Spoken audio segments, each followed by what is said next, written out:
Hello and welcome back to WCBN Sports coverage of Michigan women's basketball live here from Chrysler Center. We apologize for the disruption in the broadcast. We had some technical difficulties, but we are back up and rolling now.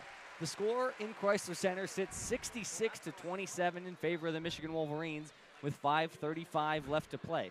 Again, apologies for the inconvenience and the technical difficulties on our end. Maddie Nolan had a really good three-pointer I would have loved to talk about, but I'm going to mention it now. Edwards drops in a tough pull-up jumper. The score now 66-29. The reinforcements in for the Wolverines. Elise Stuck up hard with the left hand, and that one's good. Stuck has supplied plenty of great quality minutes this year for the Michigan Wolverines as Edwards throws a long cross-court pass to Ivy Bales, who puts a three-pointer off the front of the rim. American now 0 for 17 from downtown. I love the hustle, though. If you keep trying, you'll get one eventually. 68-29 the score. Amy Dilk driving inside, and she's fouled. 4:44 left to play here in regulation. It's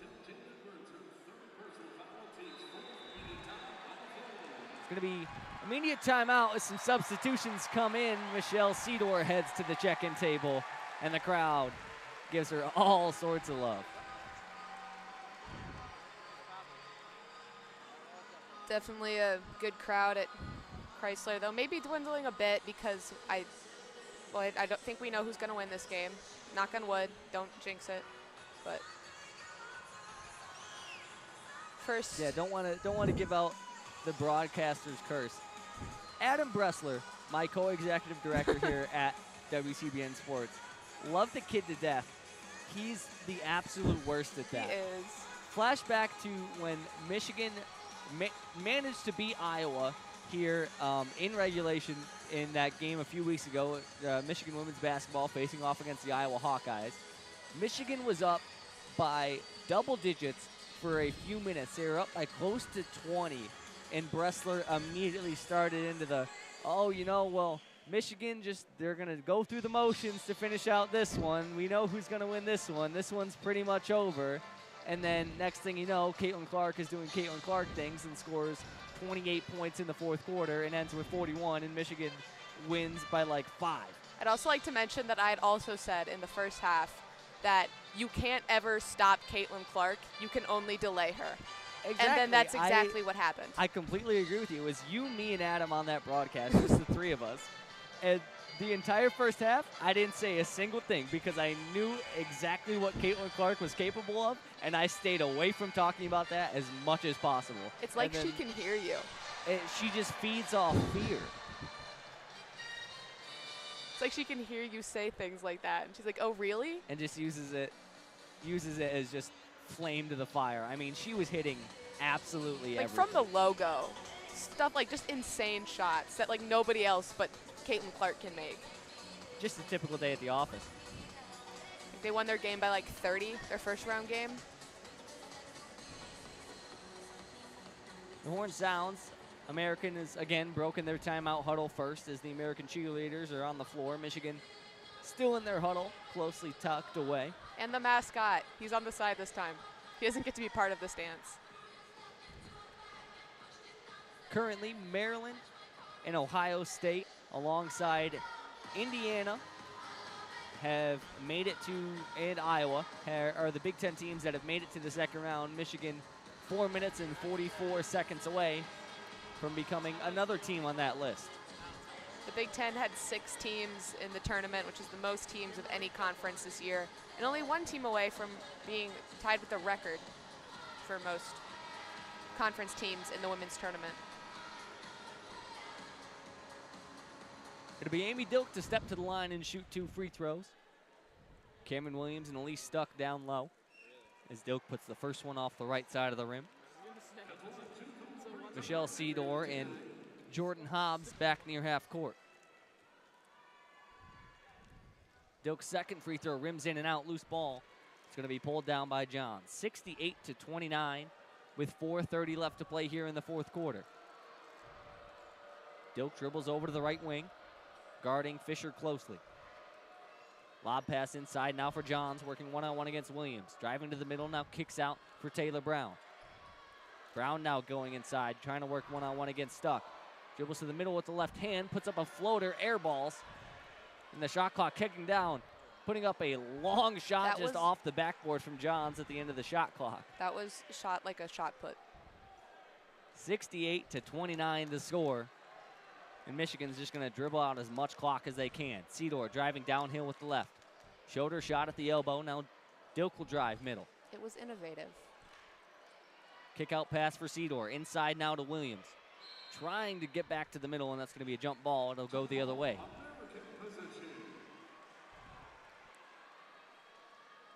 Yeah, you've mentioned it earlier, but American has either on each possession just had a shot clock violation or pushed it as close as they possibly can.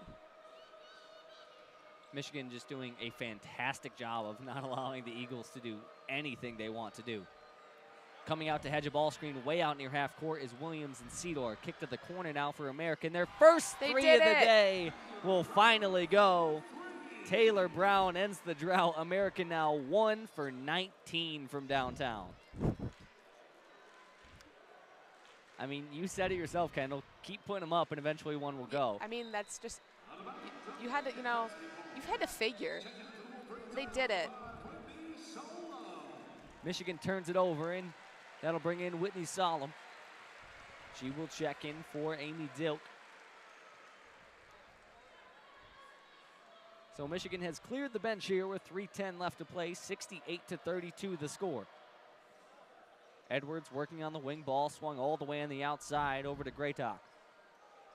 Pass up top now for Taylor Brown, inside to Johns with a nice layup with the right hand over Cameron Williams. That inside shot to Johns has been pretty good. I don't know why they haven't gone for that more this game instead of shooting 18 missed three-pointers. Hobbs rejects the ball screen, now pass back up top for Stuck. Hits Solemn inside with a nice pass, and she misses the layup a bit wide. Great ball movement there by the Michigan Wolverines. But it's going to be Eagles ball coming the other way, splitting the double team and missing the left-handed layup is Fisher. Sidor now pushing in transition. Up to Stuck with 2:30 left to play, driving baseline. Passes to Williams through contact, and it'll go. Looks like Johns was looking for a foul, but I don't think anyone ran into her. 70-34 the score here in Chrysler Center with 2:15 left to play, and an and one as Taylor Brown spins around Whitney Solemn. Going to try and take advantage of that inside shot as much as they can now that Naz Hillman isn't there to prevent it.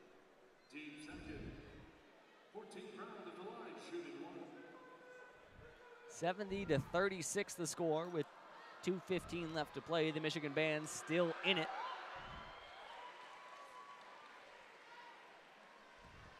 Free throw will go now 70-37. Pass up in transition to Stuck. Hits Williams, who dribbles it off the foot of Johns, and now American pushing in transition off the turnover. Taylor Brown back to a cutting Fisher, and that one another bucket. American showing some signs of life here late, but it may be too little too late. They're down 31 with 1:55 to play. Yeah, and the Wolverines are going to take as much time off the clock as they can on every possession. Sidor dribbles over to the left side, kicks to Stuck. Stuck now back up top to Solemn. Kick to the corner for Jordan Hobbs, and now she'll get a ball screen. Hobbs driving middle with the left. Step back to the right. Kick out for Sidor. A deep three. And looks like that one was tipped. Falls into the hands of Solemn. Up to Elise. Stuck at the end of the shot clock, and that one good. Great recovery by Solemn there under the basket, and to, you know, be aware of the option right under the net. American 4 of their last 5 from the field. Passed out, Johns puts up a 3 and leaves it well short. It falls right into the hands of Sidor. They got one, but they get only one. As the air ball chants come in from the Maze Rage, you can't help but just commend their efforts on the side of the fans. Since the Indiana game, the Maze Rage has been out in full force, and boy, has it impacted the crowd here in Chrysler Center. Sidor driving downhill with the right hand. Nice finish outside the lane for Michelle Sidor. Great shot there. 74-39 as the clock ticks under 45 seconds. Fisher up top to Brown. Brown will hand off to Edwards. 15 seconds left in the shot clock. Graytock up top, looking for something. Now passes over to Fisher. 6 seconds left in the shot clock. 4 seconds. Ball goes off the referee's leg, kick to the corner. Taylor Brown for 3, in and out. That one won't go. They only get 1. And with the shot clock dead, that will do it here in Chrysler Center as the clock ticks down to 10, 9, 8. And the Michigan women's basketball team will advance to the round of 32 for the 2nd straight year. As the buzzer sounds, Michigan is still dancing. What a game from the Wolverines. They completely dominated in every aspect, offensively, defensively, and transition.